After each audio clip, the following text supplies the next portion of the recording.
Wo jetzt so? Ah! So. So liegt die zusammen. Nein, sie Gott verdammt! Hure Seich, verdammt! So, Salitti zusammen, da bei der nächsten Folge von der Serie «Weisheiten aus der Fotografie». Das ist nämlich das Nummer 4. Also, wie ihr seht, in letzter Zeit bin ich ein bisschen draussen, in der Natur raus. Wisst ihr, ich finde die Natur lässig, oder? Keine Ahnung, wo ich da bin, das ist ja gleich. Aber wir kommen jetzt zum ersten Zitat. Ihr seht, es wird langsam Nacht, oder? Es hat bald Sterne am Himmel, heute ist klar, wunderbar. Und jetzt kommt das erste Zitat, das ist nämlich von mir wieder mal. Also, etwas, das für das menschliche Auge in dieser Art und Form unsichtbar ist, wird erkennbar und erlebbar gemacht. Also da will ich darauf zielen, auf Langzeitbelichtung in der Nacht.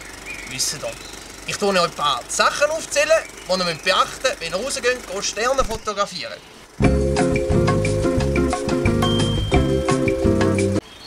Zu dem Zitat noch blende ich euch gerade noch ein Bild ein. Das ist nämlich entstanden im Wallissonnen und dort habe ich das erste Mal in meinem Leben Sternkreise entdeckt. Also, dann schauen wir mal, was wir beachten für das Ganze da, oder? Da haben wir da eine Liste. Also, als erstes braucht ihr ein Stativ, ein Objektiv im Weitwinkelbereich, für Landschaften natürlich, oder? Tiefe Blendezahlen, eine lange Verschlusszeit, 30 Sekunden am besten und natürlich auch viel Gib. Ist jetzt da etwas viel? Du weißt was, ich weiss es wirklich nicht. Kommt das so ein bisschen rüber, das mit dem, weißt du, so im Wald so ein bisschen rohrmässig? Du, also, für mich ist es eigentlich so, perfekt, das stimmt doch. So, also, es ist verdammt dunkel geworden jetzt. Also gut, wir machen vorwärts, ihr habt Angst, oder? Also, jetzt machen wir gerade noch das nächste Zitat, das ist von Matthew B. Brady. Und der meint, Resultate sind unsicher, auch unter den erfahrensten Fotografen. Das heisst, es ist immer ein Stückchen. Das ist aber nicht geplant. Das ist aber...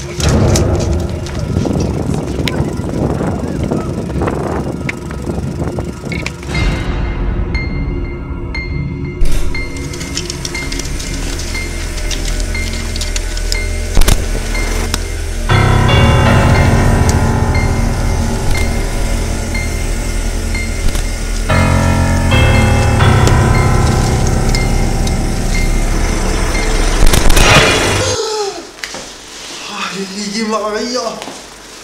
Ja, das kann es nicht sein. Leck. Aber zum Glück war da nur ein alter Raum. Aber jetzt ist die Frage, was mache ich da in meinem Studio? Heilige Maria! Also als erstes kann ich jetzt glaube ich mal...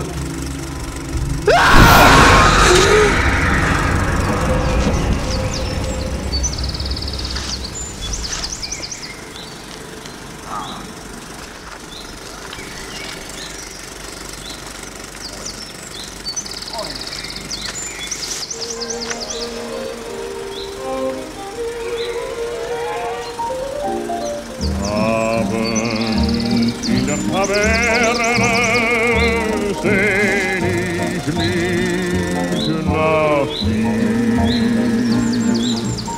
Weder in weiter Ferne